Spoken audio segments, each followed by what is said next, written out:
Teadmiskeskuse idee kui selline tegelikult kasvas välja ühest väikesest ringist. Selle ringi nimi oli teadusring on siiamaani, teadusring Taibu, mida me hakkasime tollase Viimsi keskkooli füüsikaõpetajaga kahekesi tegema. Ja kui meil 2011. aastal, kui me alustasime, tuli esimesel aastal 20 huvilist, siis me olime arvamusel, et ega see huvi neil kindlasti väga kaua ei püsi ja jõuludeks on meil need 20 huvilist läinud. Aga otse vastupidi, kevadest oli meil palju rohkem huvilisi ja lõpetasime esimese aasta 40 väikse teadushuvilisega. Ja sealt sain inspiratsiooni, et tegelikult ega kõiki lapsi ei peagi huvitama ainult keemia ja füüsika. Võib-olla huvitab mõndasi arhitektuur, mõndasi disain, mõndasi robootika, mõndasi programmeerimine.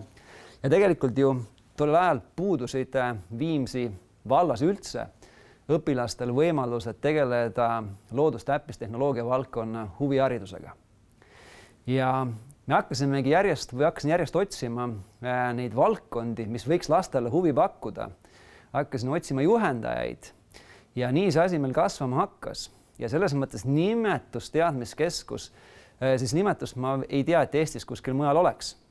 Ja see ladina keele nimetus collegium eruditionis tuleneb sellest tõlkes. Tähendab ta annete arendamise keskus. Ja meie ülesanne ongi laste anded avastada ja neid arendada.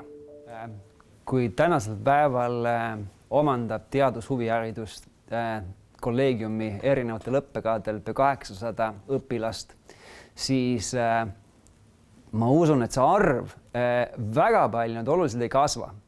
Küll aga ma arvan, see ruumi lahendus ja need võimalused annavad meile tegelikult head tööriistad selleks, et me saame pakkuda mitmekesisemat ja keskenduda võib-olla pigem mitte enam sellele kvantiteedile, vaid keskenduda ikkagi kvaliteedile. Et mitte me ei avasta ainult andeid, vaid tegelikult me saame ka pakkuda süvakursusi lastele. Teadushuviharidusel ongi sageli üsna keeruline nagu võistelda või konkureerida kunsti ja muusikamaailmaga, kus on ikkagi lava, sul on publik ja sul on võimalik oma õpitut nii-öelda näidata.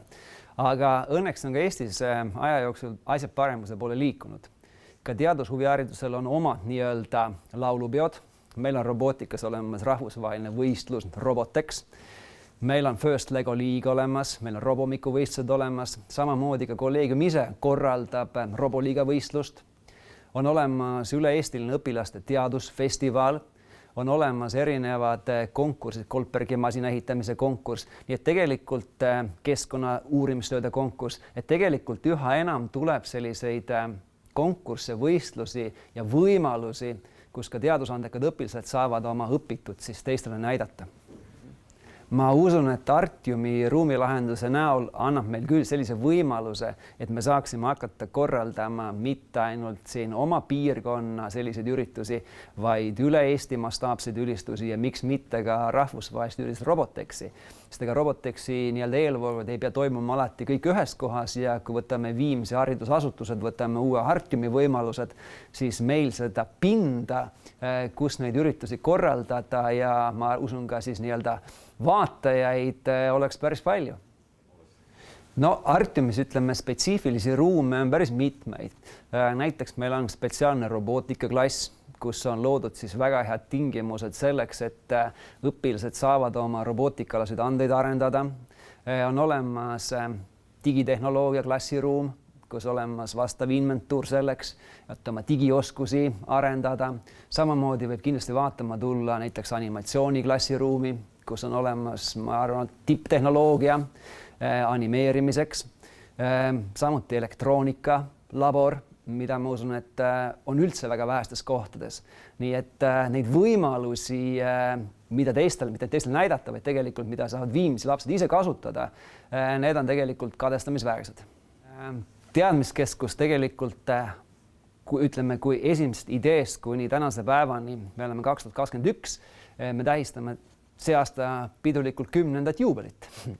10. juubelit ja kui me siis järgmine 2022 saame Artiumisse minna, siis ma arvan, et mida kaasa võtta igasuguse huvihariduse puhul on A ja O, isegi mitte niivõrd füüsiline keskkond, vaid juhendajad. Et kui mul õnnestub kaasa võtta ja need juhendajad, kes täna tegelikult tegutsevad entusiastlikult noortega oma igapäevase töö kõrvalt ja neil on tahe ja soov oma teadmisi, oskusi nendele noortele edasi anda. Et kui need särasilmsed juhendajad tulevad kaasa, need noored, kes täna on huvihariduses hõivatud, tulevad kaasa ja saame ka uusi noori omale sinna ja minu meelest Artiumi näol, kus on koos muusika, teadus, kunst, siis ka see õpilane, kes võib-olla omandab teadmisi muusikakooli õppekaval või kunstikooli õppekaval, näeb, mida teeb programmeerija või näeb, mida teeb robootik või keemik, et tal tekib ka sealt huvi ja tulevikus on küll see võimalus, kus tegelikult nende 3 kooli õppekavad võiksid ja peaksid olema omavahel kuigi palju integreeritud. Mina alustasin ka Viimsi koolis ju keemiaõpetajana ja siis ma nägin, et tegelikult kui lapsed jõudsid sinna 8.–9. klass, kus hakkasid keemiaõpingud peale, siis tegelikult ega ju väga paljudel seda nii-öelda sügavat huvi asja vastu enam ei olnud, et enamasti kooli teadmised on teoreetiliselt baasil, aga ma nägin seda, et kui ma hakkasin nende väikestega altpoolt tulema, et neil tekkis ka läbi ise tegemise see õppimise efekt, tegelikult nad õppisid palju rohkem, ilma et me teadvustaksime, et me õpime, vaid pigem me tegime, me katsetasime, me eksisime ja sealt see teadmine tuli. Ja mitmed, ütleme, need, kes alustasid seal 2. klassist, on jõudnud juba gümnaasiumi, osad nendest on läinud ka edasi ülikooli õppima ja mul on siiralt hea meel, et paljud nendest tegelikult on jätkanudki, alustanudki õpikuid just loodustäppise tehnoloogia valdkonna õppekavadel. Nii et selles mõttes, ja kui me pakume võimalust juba seal 1., 2. klassis või 3. tegeleda programmeerimisega, ja saab ju õpilane juba ka teada, et nimi on kõlav programmeerimine, aga ta peab kirjutama siin ühe koodijupi, mis võib-olla ei olegi tema jaoks nii köitev, siis tulevikus ei lähe programmeerimist õppima, nii et võib-olla ka karjääri planeerimise koha pealt oleme teinud ära päris suure töö. Tegelikult kui anda ülevaade nendest ruumidest, mida nad võimaldavad, siis mina usun küll seda, et iga ruumi me sisustame ära töötubadega, mida saavad siis huvilised tulla vaatama, mida tegelikult ühel või teisel teadmiskeskuse õppekavale õppida saab.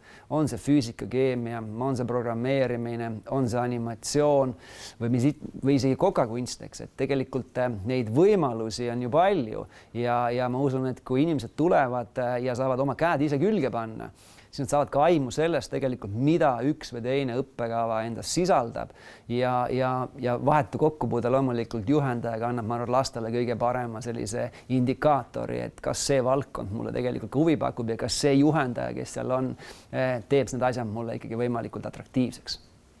Ja meil hetkel ühtegi täiskasvanud õppekava veel ei ole, aga üks on tegelikult hispaania keelt ja kultuuri, mida me ka õpetame, siis hispaania keele kultuuri õppekaval õpivad meil ka täiskasvanud. Aga see on jälle suund, kuhu poole edasi liikuda, nii aga praegu lihtsalt võib-olla meil see aja ja inimressursi taha on see jäänud. Juhendajaid kokku on 28. Et jah, et tegelikult on märtsis saab aasta täis, kus me oleme ju koolikorralduslikult ja mitte ainult koolikorralduslikult, vaid tegelikult ka kogu selle õpetamise ja õppimise protsessi oleme enda jaoks täielikult ümber mõtestanud. Et kes meid oskavad arvata või me isegi, et me peame mingi hetk hakkama tegelikult seda õppetööd läbi viima distantsilt. Et kus kas siis koolis on ainult õpetajad või vastupidi, aga ma arvan, et see saab kindlasti olema mingiks ajaks meie nii-öelda normaalsus. Ja võib-olla kogu selle distantsilt õppimise ja distantsilt õpetamise juures on ka väga palju selliseid õppimiskohti, eriti mis puudutab siis digitehnoloogia kasutamist ja võib-olla ka digitaalse materjali kasutamist tavapärase õppetöö juures ja isegi kui me mingi aja pärast see viirus võib-olla taandub, võib-olla vaktsiin hakkab mõjuma ja nii edasi, aga ma arvan väga palju neid positiivseid aspekte, mida me tegelikult oleme siin kogenud, me saame võtta oma igapäevasse töösse ja seejuures see toob ainult kaasa, ma arvan, laste hariduse kvaliteedile kasu. Teadmiskeskuse areng ei saa kunagi valmis. Senist, kuni meil tulevad õppima uued õpilased õppekavadele, seniks see areng kestab. Arenevad õppekavad, arenevad juhendajad. Mis minu võib-olla selline kõige suurem unistus seoses Artiumiga on, et need valdkonnad, mis sinna sisse lähevad, et nende valdkondade vahel tekkis võib-olla mitte nüüd just võib-olla Viimsi kõige ütleme selline parem väljend, aga selline sünergia. Et tekkis nende vahel sünergia, et me oleme üks. Me oleme üks keskus, meil on ühed vallalapsed, me tegutseme selle nimel, et pakkuda Viimsi vallalastele parimat võimalikku huviharidust, sõltumata sellest, millisel õppekaval see õpilane õpib. Ja ma leian, et tänasel päeval on ju Viimsi vald sinna tegelikult ju väga palju panustanud. Ja võtame selle Artiumi kui hoone ja võtame selle sisu, mis seal sellest tehakse, omaks ja tunneme rõõmu ja uhkust selle üle, mis meil on ja mis meil luuakse. Ma tahan näha nagu suuremat pilti, suuremat nagu loovust ja suuremat sellist just ka nende õppekavade teemadega tegelikult, et kus annab luua ja teha tegelikult neid asju nagu nii-öelda koostöiselt, et ei ole nii, et on kunst, on muusika ja siis on nagu teaduspool, vaid tegelikult võiks ja peaks tekkima selline ühtne lähenemine. Loomulikult ei saa ju jätta pilliõpet ära, kahtlemata professionaalsel tasemel peab olema, aga samas võib-olla, kes ei taha professionaalsel tasemel õppida, võib-olla tema õppekava nii-öelda lõimida neid teisi valdkondi ka juurde, mis talle ka võib-olla huvi pakuksid. Et selle ruume võime ehitada igale poole, selles mõttes teha teaduskoolile, teha muusikale, kunstile, aga just see on nagu see ampluaa, mis seal on nagu ruumilahendustega loodud, mis ma arvan, ongi nagu hea baas selleks, et tekiks selline erinevate valdkondade laste vaheline sünergia, liikumine, suhtlemine, mille iganes loomine. Et seda tuleb nagu ära kasutada. Et kui me seal suudame seda ära kasutada ja me suudame, ütleme, selle Artiumi panna ka Viimsi valla koolide heaks nagu selles mõttes läbi erinevate kursuste tööle, siis sealt tuleb midagi väga võimast.